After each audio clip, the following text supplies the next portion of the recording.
You're a wordsmith. Mais attends, est-ce qu'il faut que je parle comme ça ou comme ça? 0, 1.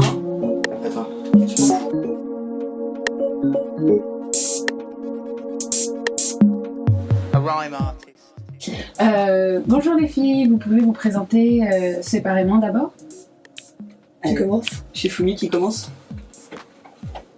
Oh mais attends, Quelle... c'est moi qui commence? Bon alors bonjour Jane. J'ai laissé gagner, faut le dire. Bonjour Jane, moi je m'appelle Sarah Forst, j'ai 25 ans, je suis parisienne, d'un père allemand et d'une mère algérienne, c'est hyper important. Et en fait j'ai créé les Badass avec Lucille il y a 1 an.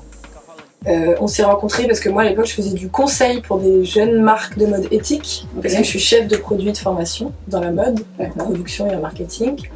Et je l'ai rencontré et on a eu un coup de foudre intellectuel et d'opinion par rapport à la mode éthique. Et à côté je suis aussi prof de yoga. Génial. C'est important à dire parce qu'on est toutes les deux multipotentialistes. Et je pense qu'on est de générations... Et puis ça influe aussi sur votre projet. Ouais, des générations d'hommes et de femmes multipotentialistes comme toi, qui savent faire pas mal de choses et qui touchent à tout. Donc, voilà. C'est important. Voilà. C'est Sarah Forst et j'ai parlé. Merci. Tu me donnes le bâton de parole. Du coup, moi je m'appelle Lucille Gagnon. Comme disait Sarah, on s'est rencontrés il y a 1 an, et moi avant cette rencontre, j'ai fait un projet de Tour de France dans une 4L sur l'artisanat. J'apprends des choses. Tu apprends des choses. Wow. Et tu le fais dans la chronologie inversée, avant de parler des choses un peu plus importantes, des choses qui se sont passées avant. Je fais un tour de France sur l'artisanat, donc c'était nouvelle génération. En 4L, on a rencontré 2 artisans, nouvelle génération, ça s'appelle les mains baladeuses on the road. Et c'était aussi faire tout un reportage et une mise en question sur aujourd'hui, pourquoi on revient à l'artisanat, à ce savoir-faire. Et avant ça, j'ai monté le Café de la Presse à Paris-Bastille, qui maintenant a fermé. Et Ça nous plaît, voilà, tu vois, ça en prend des... C'est génial. Qui a, je pense peut-être existera toujours, mais en tout cas a changé de propriétaire. Et moi je m'occupais de toute la direction artistique et j'ai monté le projet avec les associés à l'époque. Et après je suis partie pour faire mon propre projet, dont plusieurs projets, et en fait j'ai rencontré Sarah. Sur ton chemin. Voilà, sur mon chemin. En gros, moi j'ai travaillé dans le luxe, j'ai eu ma marque de vêtements, tout était fabriqué au Pérou et vendu en France.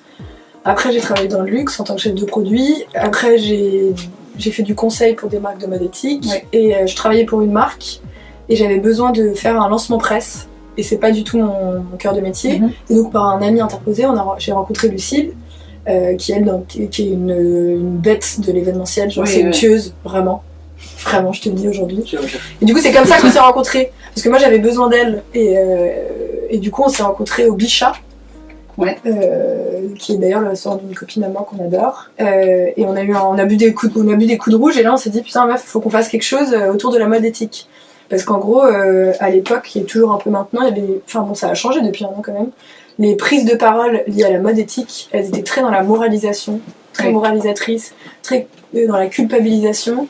En fait notre idée de base c'est vraiment de créer un événement autour de la mode, et c'était créer l'économie circulaire de ta penderie. Donc tu viens acheter un marché Noël, mais quand tu viens acheter un produit ou quelque chose de ton cadeau que tu vas faire à ta grand-mère, juste réfléchis à toi, comment tu consommes. Donc ça va plus loin aussi que juste la mode en tant que telle. Et il y avait aussi ce côté de transmission avec le podcast. Et le côté consommation et le côté action. Mais attends, la pile de l'amour c'était intéressant quand même. C'était d'arriver et tu devais donner un vêtement ou plusieurs vêtements dans l'idée qu'après t'allais en acheter un autre. Donc et du coup on a fait une énorme pile de vêtements avec Rosie de l'amour, et après pour les réfugiés, ça a fait le magasin gratuit pour les réfugiés. Vas-y, je t'ai coupé. Du coup c'était l'action par la consommation, l'action par la réflexion avec le podcast, et t'avais l'action par l'action. En tout cas il y avait plusieurs trucs, mais l'idée c'était de proposer un événement qui était complet avant Noël et de toucher les gens de différentes façons en fait. Et surtout que ça soit fun et qu'on soit pas moralisatrice, que ça donne envie, que ça donne envie. Et d'ailleurs on avait mis en place notre super ethical dollar, tu t'en souviens, du faux billet qu'on distribuait à chaque personne qui rentrait dans notre shop organisé. Et c'était un peu un porte-bonheur en disant garde ton étiquette de l'art.